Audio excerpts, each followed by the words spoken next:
My fellow Americans, when I ran for president, I was told the days of bipartisanship are over and that Democrats and Republicans can no longer work together. But I refuse to believe that because America can never give in to that way of thinking. Look, the only way American democracy can function is through compromise and consensus. And that's what I work to do as your president. You know, to forge bipartisan agreement where it's possible and where it's needed.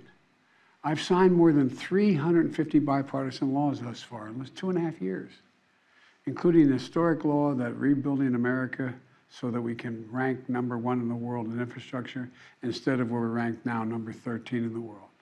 Another historic law, rebuilding our manufacturing base so that we'll lead the world once again in making semiconductor chips so much more and so many more sophisticated ones. And now, a bipartisan budget agreement. This is vital because it's essential to the progress we've made over the last few years is keeping full faith and credit of the United States of America and passing a budget that continues to grow our economy and reflects our values as a nation. That's why I'm speaking to you tonight, to report on the crisis averted and what we're doing to protect America's future. Passing this budget agreement was critical. The stakes could not have been higher. If we had failed to reach an agreement on the budget, there were extreme voices threatening to take America for the first time in our 247-year history into default on our national debt. Nothing would have been more irresponsible. Nothing would have been more catastrophic. Our economy would have been thrown into recession. Retirement accounts for millions of Americans would have been decimated. 8 million Americans would have lost their jobs. Default would have destroyed our nation's credit rating, which would have made everything from mortgages to car loans to funding for the government much more expensive. And it would have taken years to climb out of that hole. And America's standing as the most trusted, reliable financial partner in the world would have been shattered. So, it was critical to reach an agreement. And it's very good news for the American people. No one got everything they wanted, but the American people got what they needed. We averted an economic crisis, an economic collapse. We're cutting spending and bringing the deficits down at the same time. We're protecting important priorities from Social Security to Medicare to Medicaid to veterans to our transformational investments in infrastructure and clean energy. I want to commend Speaker McCarthy. You know, he and I, and our teams, we were able to get along, get things done. We were straightforward with one another, completely honest with one another, respectful with one another. Both sides operated in good faith. Both sides kept their word. And I also want to commend other congressional leaders. House Minority Leader Jeffries, Senate Majority Leader Schumer, Senate Minority Leader McConnell. They acted responsibly and put the good of the country ahead of politics. The final vote in both chambers was overwhelming, far more bipartisan than anyone thought was possible. So, I want to thank the members of Congress who voted to pass this agreement, which I'm going to sign tomorrow and become the law. So here's what the deal does. First, it cuts spending. And over the next 10 years, the deficit will be cut by more than $1 trillion. And that will be on top of the record $1.7 trillion. I already cut the deficit in my first 2 years in office. And it's clear we're all on a much more fiscally responsible course than the one I inherited when I took office 4 years ago. When I came to office, the deficit had increased every year the previous 4 years. And nearly $8 trillion was added to the national debt in the last administration. And now we're turning things around. And that's good for America. You know, my dad used to have an expression. He said, Joey, don't tell me what you value. Show me your budget. I'll tell you what you value. That's at the heart of this debate. What do we value? Protecting seniors. You may remember during my State of the Union address, there was a spirit exchange between me and a few Republicans spontaneously occurring on the floor of the House of Representatives. I was pointing out that for years, some of them were putting forward proposals to cut Social Security and Medicare. And some of them that night took exception, and they said very loudly that that wasn't true. So I asked them on the floor at that night, I said, ask them a simple question. Will you agree not to cut Social Security, not to cut Medicare? Would they agree to protect these essential programs? They're a lifeline for millions of Americans. Programs that these Americans have been paying into every single paycheck they've earned since they started working. And that provides so much peace of mind. With the bright lights and cameras on, those few Republicans who were protesting, they agreed. They said they wouldn't cut it. That's how we protected Social Security and Medicare from the beginning and from it being cut, period. Health care was another priority for me, a top priority. I made it clear from the outset, I would not agree to any cuts in Medicaid, another essential lifeline for millions of Americans, including children in poverty, the elderly in nursing homes, and Americans living with disabilities. The original House Republican proposal would have cut health care for up to 21 million Americans on Medicaid. And I said no, and Medicare is protected, and so are millions of people most in need.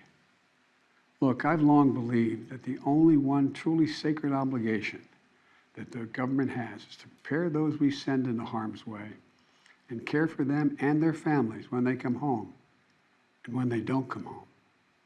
That's why my last budget provided VA hospitals with additional funding for more doctors, nurses, and equipment to accommodate the needs of veterans and more appointments.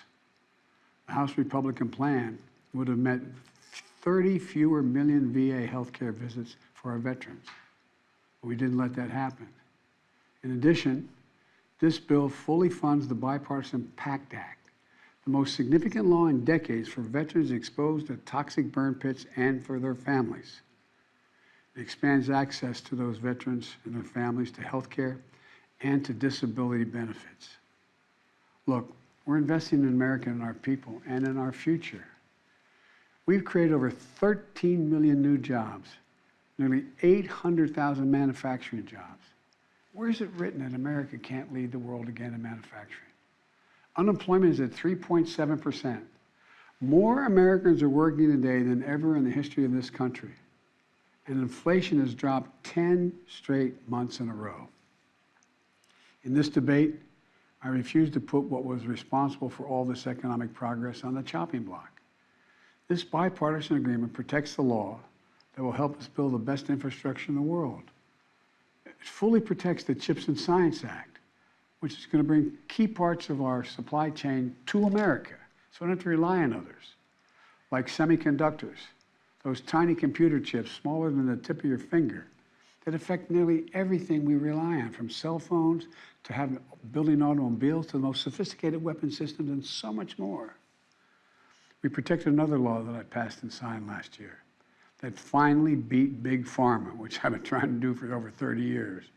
It finally gives Medicare the power to negotiate lower drug prices, just like the VA has been able to do for veterans. This law has already dramatically cut the cost of insulin for seniors, from as much as $400 a month to just $35 a month for insulin. Negotiating lower drug prices not only saves seniors a lot of money, it saves the country a lot of money. $160 billion that's not having to be paid out because drug prices are more rational. We pay the highest drug prices of any industrial nation in the world, and it's just the beginning. You know, we also protected the most significant breakthrough ever in dealing with the existential threat of climate change. Today, new wind and solar power is cheaper than fossil fuel. Since I've been in office, clean energy and advanced manufacturing have brought in $470 billion in private investments. It's going to create thousands of jobs, good-paying jobs, all across this country, and help the environment at the same time. Remember, at the beginning of this debate, some of my Republican colleagues were determined to gut the clean energy investments. I said, no, we kept them all. And there's so much more to do. We're going to do even more to reduce the deficit. We need to control spending if we're going to do that. But we also have to raise revenue and go after tax cheats and make sure everybody's paying their fair share. No one, I promise, no one making less than $400,000 a year will pay a penny more in federal taxes. But like most of you at home, I know the federal tax system isn't fair. That's why I kept my commitment, again, that no one earning less than $400,000 a year will pay a penny more in federal taxes. That's why last year I secured more funding to go, more IRS funding to go after wealthy tax cheats. The nonpartisan Congressional Budget Office, and it is nonpartisan, says that this bill will bring in $150 billion, and other outside experts expect that it would save as much as $400 billion because it's forcing people to pay their fair share. Republicans may not like it, but I'm going to make sure the wealthy pay their fair share. I'm also proposed closing over a dozen special interest tax loopholes for big oil, crypto traders, hedge fund billionaires, saving taxpayers billions of dollars. Republicans defended every single one of these special interest loopholes, every single one. But I'm going to be coming back, and with your help, I'm going to win. Right now, catch this, right now the average billionaire in America pays just 8% in federal taxes. 8%. Teachers and firefighters pay more than that. That's why I proposed a minimum tax for billionaires. Republicans are against it, but I'm going to keep fighting for it. No billionaire should pay less in federal taxes than a teacher or a firefighter. Look, let me close with this. I know bipartisanship is hard, and unity is hard, but we can never stop trying. Because in moments like this one, the ones we just faced, where the American economy and the world economy is at risk of collapsing, there's no other way. No matter how tough our politics gets, we need to see each other not as adversaries, but as fellow Americans.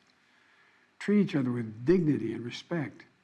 To join forces as Americans to stop shouting, lower the temperature, and work together to pursue progress, secure prosperity, and keep the promise of America for everybody. As I've said in my inaugural address, without unity, there is no peace, only bitterness and fury. And we can never become that country. I can honestly say to you tonight that I've never been more optimistic about America's future. We just need to remember who we are. We are the United States of America. And there's nothing we can't do when we do it together. So thank you all for listening, taking the time tonight to listen to me. May God bless you all, and may God protect our troops.